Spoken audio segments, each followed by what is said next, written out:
7 तारीख को चुनाव आए और हम कमल के फूल पर वोट। ग्वालियर भारतीय जनता पार्टी की गंगोत्री है। कांग्रेस कौरव रूपी है, बीजेपी पांडव रूपी है। हर वर्ग को उन्होंने जो बोला वो किया। मोदी है तो मुमकिन है, मोदी है तो भारत है। अब की बार 400 पार।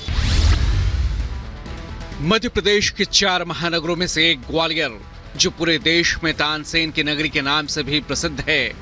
यहाँ की राजनीति सिंधिया घराने के इर्द गिर्द चलती रही है, लिहाजा ग्वालियर लोकसभा सीट का एक अलग ही वर्चस्व रहा है। लोकसभा चुनाव 2024 को लेकर तैयारियां लगातार जारी हैं और इस समय रिपब्लिक भारत की टीम पहुंच चुकी है ग्वालियर। आपको बता दें, लोकसभा क्षेत्र ऐसा रहा है जो अपने राजघराने, अपनी रियासत, इसी के साथ अपनी सांस्कृतिक धरोहर के लिए भी जाना जाता रहा है।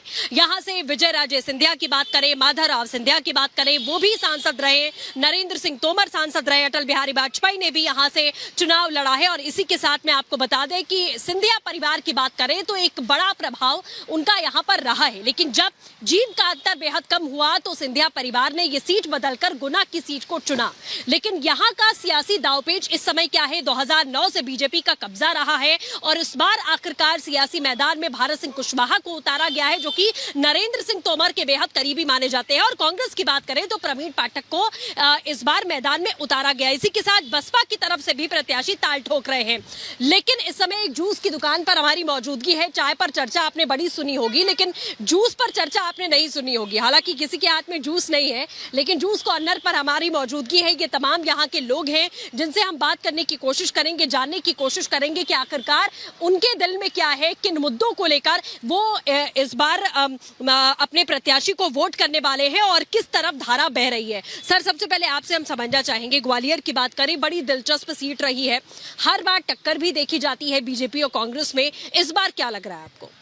इस बार मोदी जी का इतना प्रभाव है पूरे हिंदुस्तान के अंदर, जो उन्होंने 400 पार का नारा दिया है, मुझे ये लगता है कि 425 सीटें आ रही हैं भारतीय जनता पार्टी की।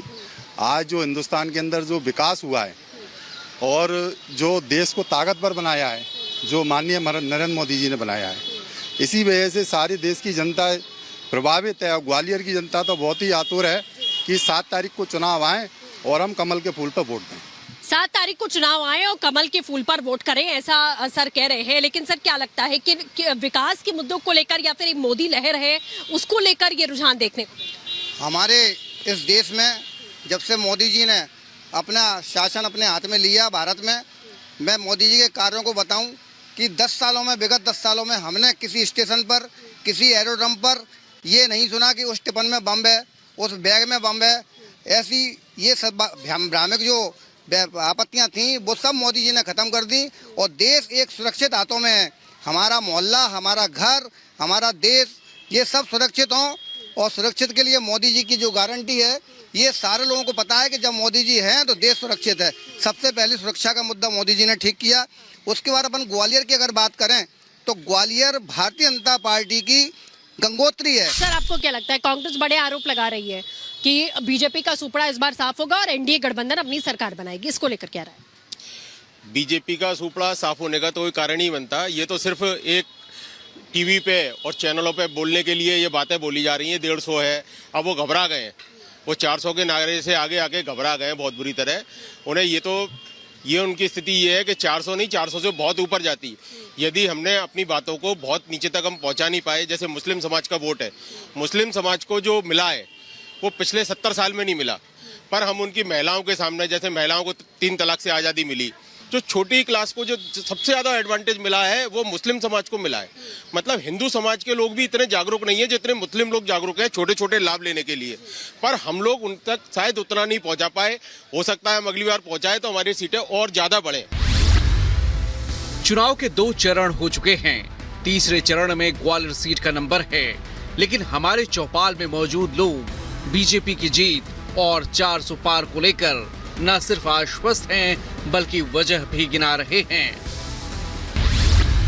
टारगेट जो 400 पार और मोदी की गारंटी, इस पर जनता यानी कि यहाँ के लोग जो है, क्या वो भरोसा कर रहे हैं, विश्वास कर पा रहे हैं? देखिए, ये धर्म और अधर्म की लड़ाई में आ गया है। कांग्रेस कौरव रूपी है, बीजेपी पांडव रूपी है। तो इस समय तो पूरी जनता धर्म के साथ खड़ी हुई है अधर्म का नाश करने के लिए। ये सर वाकई धर्म और अधर्म की लड़ाई हो चुकी है। बिल्कुल, हर वर्ग को साथ लेके चलने की गारंटी केवल मोदी जी ही दे सकते हैं। पूरी दुनिया देख रही है, पूरा देश देख रहा है, इसलिए मोदी गारंटी के साथ भाजपा मैदान में है और 400 पार भाजपा जाएगी। कांग्रेस की अगर बात करें, विधानसभा चुनाव में पटकनी उन्होंने खाई, बड़े दावे उनकी ओर से किए गए थे। क्या एनालिसिस आप लोगों का, जनता का कहता है कि किस वजह से कांग्रेस का सुपड़ा जो है वो साफ होता दिखाई दे रहा है? मैडम ऐसा है, कांग्रेस की नीति जो है ना वो ऐसी रही है कि सिर्फ अपना भला चाहती है, वो जनता का भला नहीं चाहती। आए दिन ऐसे मुद्दे उठाती है जिसका कोई वही औचित्य नहीं है। और बीजेपी एक ऐसी पार्टी है जो सबको साथ लेकर चलती है, सबका विकास करती है। हर इंसान छोटे से छोटे आदमी का भला चाहती है, इसलिए बीजेपी सबसे ज़्यादा सीटें लेके आ रही है और 405 की सीटें लेके आ रही है। 2014 से देश में मोदी सरकार है और ग्वालियर के लोग सरकार की नीतियों से संतुष्ट हैं। मोदी के कामकाज के तरीकों से संतुष्ट हैं। वो कह रहे हैं कि उन्होंने जो वादा किया वो किया भी। 400 पार तो मोदी जी ने कहा, लेकिन यहाँ पर लोग कह रहे हैं कि 400 पार से भी ज्यादा सीटें आ रही हैं। क्या मुद्दे हैं? क्या विकास कार्य हुए हैं, या मोदी की लहर है, या राम मंदिर का प्रभाव है, 370 का प्रभाव है? क्या मुद्दे देखते हैं? मोदी जी की गारंटी का 1000% दावा है। राम मंदिर का भी मुद्दा है, राम मंदिर बनवाया जो मोदी जी ने कहा किया। अन्नपूर्णा योजना, आयुष्मान भारत योजना, और जैसे झुग्गी झोंपड़ी के जो काम थे उसमें प्रधानमंत्री आवास योजना के तहत गरीबों को लाखों आवास देने का काम किया। हर वर्ग को उन्होंने जो बोला वो किया। डिफेंस के मामले में भी मोदी जी ने भारत को मजबूत किया, और उसको आप सभी ने देखा भी होगा। कोरोना काल में अपने भारत का तिरंगा लगाने के बाद ही अपने भारत के लोगों को सुरक्षित निकाला गया। इसलिए मोदी हैं तो मुमकिन है, 400 पार तो 400 पार होंगे। और हर पब्लिक का, हर जनता का यही मन में मोदी और वही विश्वास। मोदी है तो मुमकिन है का नारा यहाँ पर देते हुए लोग नजर आ रहे हैं। सर, क्या लगता है कि वाकई में इस बार हो पाएगा, या 400 पार का जो टारगेट मोदी जी ने दिया है ये कुछ ज्यादा है? भारतीय जनता पार्टी का नेतृत्व माननीय मोदी जी जो कर रहे हैं, भारत ही नहीं अपितु संपूर्ण विश्व के अंदर भूतो न भविष्यति वाला कार्यक्रम है। और मैं मानता हूँ कि माननीय मोदी जी के हाथों में भारत जो अभी देख रहे हैं, तो पहले भी नहीं कभी देखा गया, ना आगे भी कभी देख पाएंगे। चाहे धारा 370 हो, चाहे राम मंदिर हो, और अंतर्राष्ट्रीय स्तर पर भी भारत का जो स्थान वर्तमान में देखा जा रहा है वो पहले कभी नहीं देखा गया। चुनावी चौपाल में हमारे सवाल अलग थे, लोग अलग थे, लेकिन चारों तरफ से जवाब एक ही था, मोदी है तो भारत है। लोग गारंटी देते नजर आ रहे थे कि मोदी है तभी मुमकिन है। आप कांग्रेस को लेकर क्या सोच है आप लोगों की? आप लोग को क्या लग रहा है कि किसे जीतना चाहिए, या फिर क्योंकि कांग्रेस लोकतंत्र और एजेंसीज और संविधान और कोर्ट बता रही है कि सब कुछ खत्म कर दिया बीजेपी ने, सिर्फ मोदी जी डिक्टेटरशिप कर रहे हैं? ये तो सब भ्रामक बातें हैं। आप देख रहे हैं कि मोदी जी ने जो कार्य किए हैं, हम अभी लेटेस्ट की बात देखें, मोदी जी ने एक गारंटी दी है, 70 वर्ष से ऊपर के जितने भी बुजुर्ग हमारे हैं, चाहे वो किसी भी जाति के हों, किसी भी वर्ग के हों, उन सबको आयुष्मान योजना से उन्होंने सम्मिलित किया है। अब गरीबी और अमीरी का पटाव करते हुए उन्होंने 70 वर्ष से उम्र के जब जितने भी हमारे बुजुर्ग लोग हैं उनको मोदी जी की पूरी गारंटी है, जिससे परिवार में भी उनकी देख रेख सारी चीज़ें किसी पे बोझ नहीं रहेंगे। ये गारंटी मोदी जी ने दी है। तो इन सारी चीज़ों से जो कांग्रेस जो भ्रमित हो रही है कि जो लोगों को लाभ मिल रहे हैं, तो वो तुष्टीकरण का उनका माहौल बना हुआ है।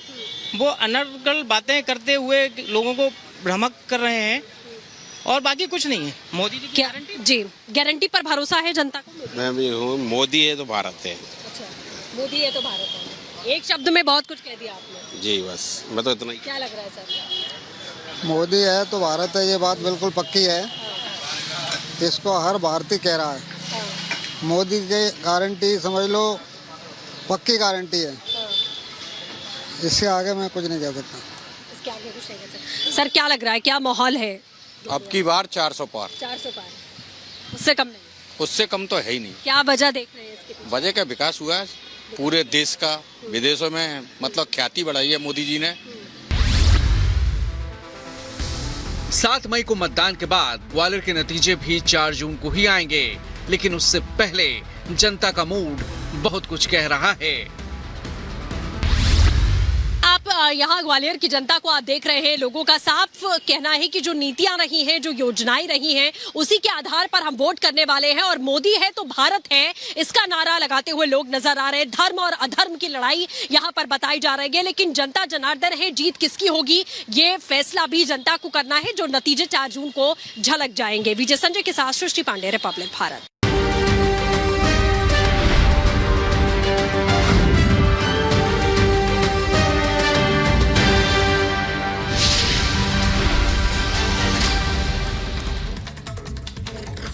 इधर पूरे देश में चुनाव प्रचार चल रहा है, लेकिन बिहार में चुनाव प्रचार के दौरान नौकरियों के क्रेडिट लेने की होड़ मची हुई है। तेजस्वी यादव जिस भी चुनावी सभा में जाते हैं वहां ये दावा करते हैं कि युवाओं को नौकरी देने का काम उन्होंने किया। तो उन्हें सोमवार को नीतीश कुमार की तरफ से जवाब मिला। नीतीश कुमार ने कहा कि नौकरियों नियुक्ति पत्रों पर वो अपना ठप्पा लगा रहे हैं, दरअसल उसका खाका तो उन्होंने खुद तैयार किया था। रिपोर्ट देखिए।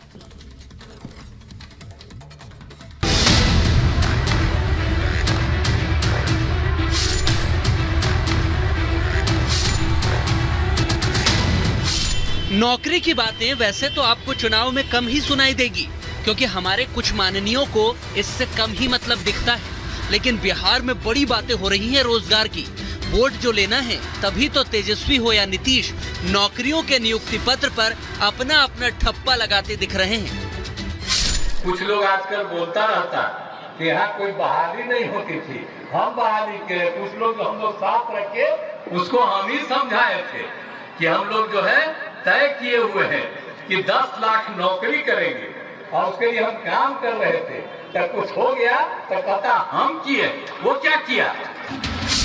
बिहार के मुख्यमंत्री नीतीश कुमार अररिया में थे तो तेजस्वी को घेर लिया, क्योंकि वो हर रैली में और हर सभा में जाकर ये क्रेडिट लेते हैं कि हमने नौकरी दी, हमने नौकरी दी। बीजेपी के लोग डिप्रेशन में हैं, सेकेंड फेज के बाद डिप्रेशन में है। नौकरी मिलना मुश्किल है, गरीबी हटाना मुश्किल है, विकास की बात करना मुश्किल है, नौकरी मिलना मुश्किल है, बेरोजगारी मिटाना मुश्किल है। वैसे अब क्रेडिट पॉलिटिक्स जो हो रही है उसकी वजह है जब ये दोनों गठबंधन में साथ थे, एक सीएम और दूसरे डिप्टी सीएम, तो बिहार में लाखों नौकरियां देने का दावा किया गया। पर अब ये कैसे तय होगा कि श्रेय किसे ज्यादा जाएगा?